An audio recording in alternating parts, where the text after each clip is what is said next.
কমজোর মানুষের পক্ষে খুবই কষ্টকর। আমি আমার মুর্শিদকেও দেখছি, কারবালার মাস আসলে কোনো কথা বলতেন না, কারবালার মাস আসলে চুপ থাকতেন শুধু, আর শুধু আল্লাহর কাছে এটা ফরিয়াদ করতেন, আল্লাহ তোমার সবচেয়ে পছন্দের ব্যক্তিদেরকে তুমি এমন পরীক্ষা করছো, আমাদের মতো গুনাহগার নাফরমান যারা প্রতি মুহূর্তেই আমরা গুনার মধ্যে ডুবে আছি, দুনিয়ার মায়ার মধ্যে ডুবে আছি, যারা সর্বোচ্চ তোমার মোহাব্বতের লোক, তোমার প্রিয়, তোমার হাবিবের প্রিয়,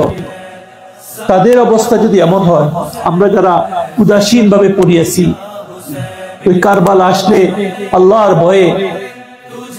নিজের ইমানের অবস্থানের জন্য আমরা আমাদের আমলের দিকে, আমাদের ইমানের দিকে, আমাদের হক যে রাস্তা, হযরত ইমাম হুসাইন রাদিয়াল্লাহু তাআলা আনহু কারবালার মাঠে শহীদ হয়ে আমাদের জন্য